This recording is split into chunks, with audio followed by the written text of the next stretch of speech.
Dear student, आज की इस ऑनलाइन क्लास में हम लोग युगपत समीकरण में विलोपन विधि का प्रयोग कैसे करते हैं, दो रैखिक समीकरणों को हल करने के लिए इस चीज को सीखेंगे। तो आइए एक उदाहरण के माध्यम से देखा जाए कि विलोपन विधि का प्रयोग करके कैसे युगपत समीकरण में या दो रैखिक समीकरणों का हम लोग हल ज्ञात करते हैं। तो आइए शुरू करते हैं। 3x + 4y = 10, 3x + 4y = 10। ये एक समीकरण है, एक रैखिक समीकरण है। इसको हम लोग मान लेते हैं समीकरण नंबर 1। और 2x - 2y = 2, ये दूसरा समीकरण है। अब देखिए इस समीकरण में 2 कॉमन है, यानी इस पूरे समीकरण को 2 से भाग किया जा सकता है। तो हम लोग क्या करेंगे, इस पूरे समीकरण को ही 2 से भाग कर दें ताकि ये थोड़ा सा संक्षिप्त हो जाए, आसान हो जाए। तो 2x को 2 से भाग करेंगे हमें x मिलेगा, और 2y को 2 से भाग करेंगे हमें y मिलेगा, और 2 में 2 से भाग करेंगे 1 मिलेगा। अब इस समीकरण को हम लोग देते हैं समीकरण नंबर 2। अब हम लोग समीकरण नंबर 1 और समीकरण नंबर 2 पर विलोपन विधि का प्रयोग करके x और y का उभयनिष्ठ मान या दोनों समीकरणों का उभयनिष्ठ हल ढूंढने का प्रयत्न करेंगे। जैसा कि इस विधि का नाम है विलोपन विधि। विलोपन विधि, तो इस विधि में हमें करना क्या होता है कि हमें विलोप करना होता है। इसके पहले के वीडियो में मैं आपको बता चुका हूं कि यदि एक ही समीकरण में 2 वेरिएबल्स हैं तो हम लोग उस एक समीकरण से किसी भी एक वेरिएबल का मान ज्ञात नहीं कर पाएंगे, क्योंकि उसमें 2 वेरिएबल हैं। लेकिन अगर हमारे पास 2 वेरिएबल हैं और 2 समीकरण हैं, 2 वेरिएबल्स हैं x और y और 2 समीकरण हैं, तो इन 2 समीकरणों की मदद से हम लोग एक ऐसा समीकरण, एक ऐसा तीसरा समीकरण प्राप्त कर लेते हैं जिसमें केवल या तो x होता है या तो y होता है, अर्थात केवल एक वेरिएबल होता है, एक चर राशि होती है, और उस इक्वेशन को सॉल्व करके हम लोग उस चर राशि का मान आसानी से ज्ञात कर सकते हैं। यही काम हम लोग प्रतिस्थापन विधि में भी करते हैं, और यही काम हम लोग, उद्देश्य हम लोगों का यही है कि हम लोग एक ऐसा समीकरण प्राप्त कर लें जिसमें या तो केवल x हो या तो केवल y हो। तो यहाँ पर क्या करेंगे, हम लोग इन 2 समीकरणों में कुछ ऐसा करेंगे कि इन दोनों की मदद से एक ऐसा तीसरा समीकरण, थर्ड इक्वेशन मिले जिसमें या तो केवल x हो अथवा केवल y हो। इसके लिए क्या करना होगा, इन दोनों समीकरणों से या तो हम लोग y का विलोप करेंगे। विलोप का मतलब होता है लुप्त हो जाना, अदृश्य हो जाना। तो या तो हम लोग y का विलोप करेंगे या तो हम लोग x का विलोप करेंगे। ठीक है। कार्य शुरू करने से पहले हमें ये समझना होगा कि हम किसको विलुप्त करना चाहते हैं। ये अपनी मर्जी के ऊपर है कि मैं किसका विलोप करना चाहता हूं, मैं किसको विलुप्त करना चाहता हूं। आप x को भी विलुप्त कर सकते हैं, आप y को भी विलुप्त कर सकते हैं, जैसी आपकी इच्छा हो। तो पहले first we have to decide कि हमें कौन सा वेरिएबल यहां से हटाना है, x हटाना है या y हटाना है। इसके लिए देखिए एक और चीज है कि सरलता से किसको हटाया जा सकता है। तो देखिए x को भी सरलता से हटा सकते हैं, y को भी हटा सकते हैं, जिसको चाहे उसको हटा सकते हैं। तो चलिए इस प्रश्न में हम लोग y का विलोप करेंगे। ये माइंडसेट हो गया कि y का विलोप करना है। तो अब y का विलोप करने के लिए देखिए क्या करना होगा। अब हमें यह देखना होगा कि पहले समीकरण में y के साथ कौन सी संख्या है। तो पहले समीकरण में y के साथ 4 है, जबकि दूसरे समीकरण में y के साथ 1 है। तो दोनों समीकरणों में यदि y वाले पदों को देखा जाए तो ये समान नहीं है, यहाँ पर 4y है और यहाँ पर केवल y है। तो विलोपन विधि में ये होता है कि हमें जिस चर राशि का विलोप करना है दोनों ही समीकरणों में उसके गुणांकों को बराबर कर लेंगे। दोनों समीकरणों में उसके गुणांकों को बराबर करेंगे तभी विलोप होगा। तो देखिए यहाँ पर 4y है, यहाँ पर केवल y है, ये दोनों बराबर नहीं है। तो y का विलोप करने के लिए सबसे पहले दोनों को बराबर करना होगा। तो बराबर करने के लिए हम लोग क्या करेंगे, यहाँ तो 4y है, यदि दूसरे समीकरण में 4 से गुणा कर दें तो यहाँ पे 4y हो जाएगा और दोनों बराबर हो जाएंगे। ठीक है। और यदि हम लोग ऐसा सोचते कि नहीं चलो x का विलोपन करना है तो x को बराबर करते, तो यहाँ पर 3x है और यहाँ पर x है, तो x का विलोपन करने के लिए हम लोग यहाँ पर दूसरे समीकरण में हमें 3 से गुणा करना पड़ता ताकि यहाँ पर भी 3x आ जाए, यहाँ पर तो 3x है ही है। तो खैर ये बात की बात है, यहाँ पर हम लोग y का विलोपन करने जा रहे हैं तो दूसरे समीकरण में हम लोग 4 से गुणा कर लेंगे।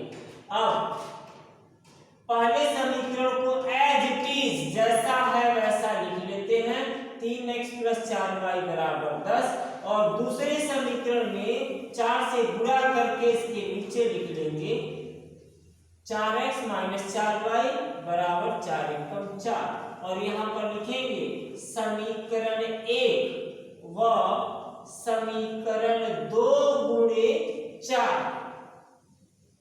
अब इसके आगे क्या होगा, अब इसको देखिए। अब एक चीज देखिए, हमें y का विलोपन करना है तो y का विलोपन करने के लिए या किसी भी चर का x का विलोपन करना हो या y का विलोपन करना हो, हमें क्या करना होता है, दोनों समीकरणों को या तो जोड़ेंगे या तो घटाएंगे।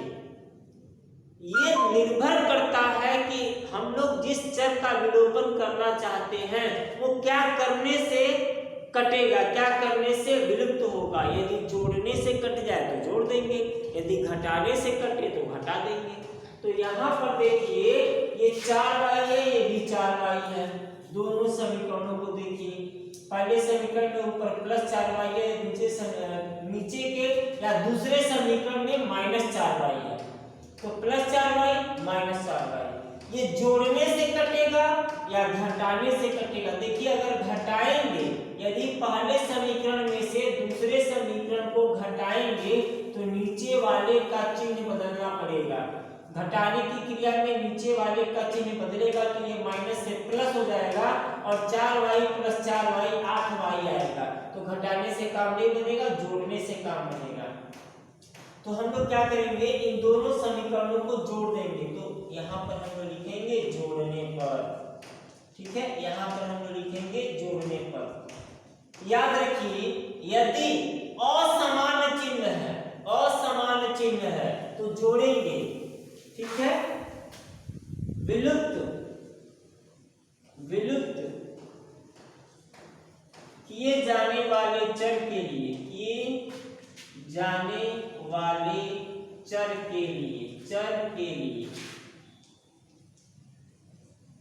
देखिए ध्यान दीजिए, असमान चिन्ह हम लोग जिस चर का विलोपन करना चाहते हैं, यदि x का विलोपन करना चाहते हैं या यदि x का y का विलोपन करना चाहते हैं, ठीक है, x का विलोपन करना चाहते हैं तो और y का विलोपन करना चाहते हैं, तो जिसका भी विलोपन करना चाहते हैं हम ये देखेंगे कि उसके जो पद हैं वे समान चिन्ह में है कि असमान चिन्ह में है।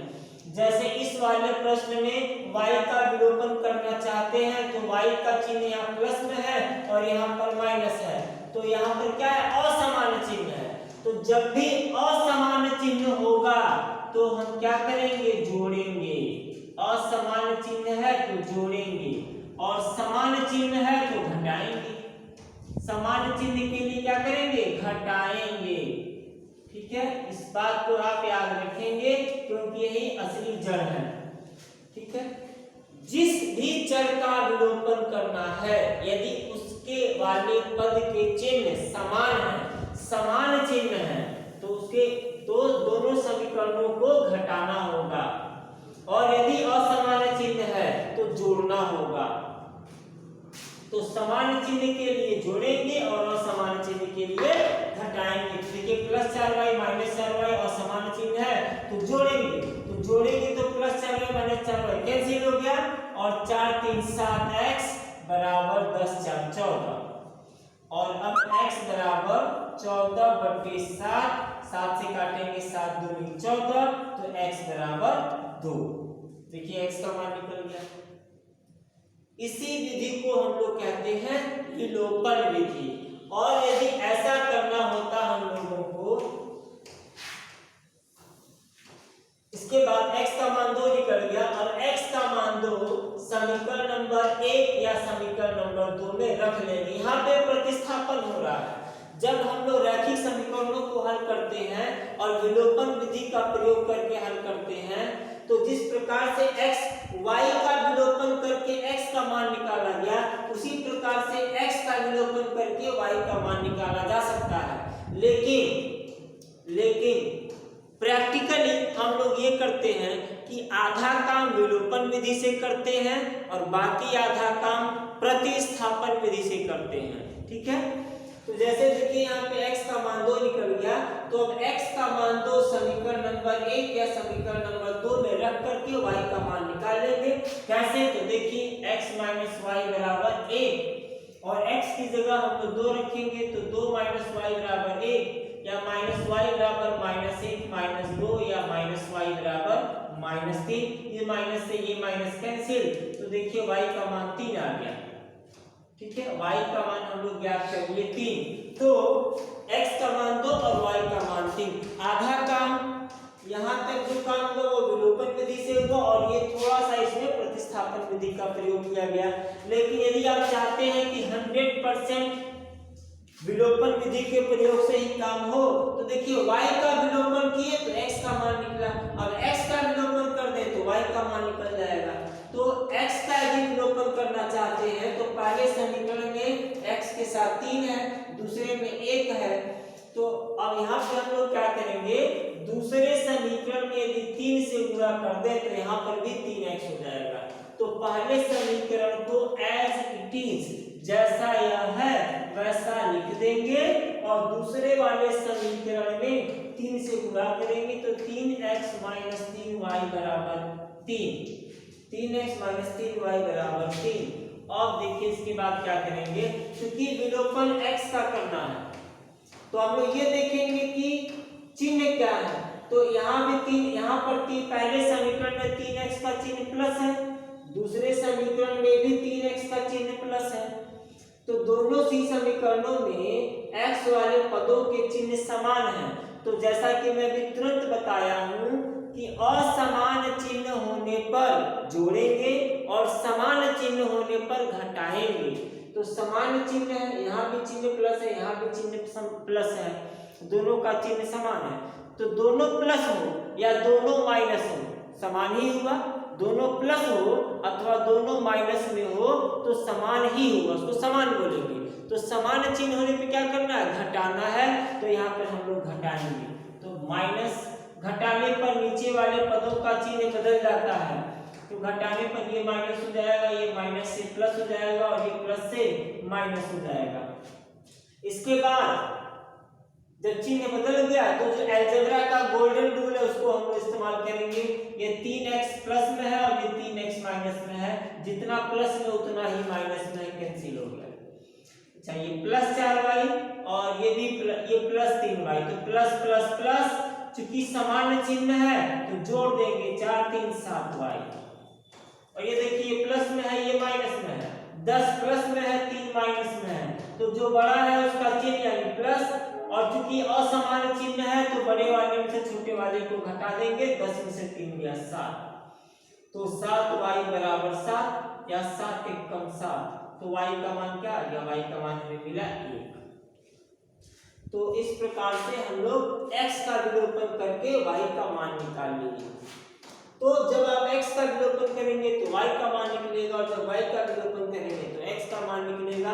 लेकिन प्रैक्टिकली जब हम लोग विलोपन विधि से किसी समस्या को हल करते हैं तो आधा काम यानी दो चर राशियों में से किसी भी एक चर राशि का मान विलोपन विधि से निकाल लेते हैं और फिर दूसरे चर राशि का मान प्रतिस्थापन विधि से निकाल लेते हैं। इससे क्या होता है, प्रश्न सॉल्यूशन का जो लेंथ है, हमारा जो कार्य है, थोड़ा सा छोटा हो जाता है, कम हो जाता है, मेहनत थोड़ी कम हो जाती है।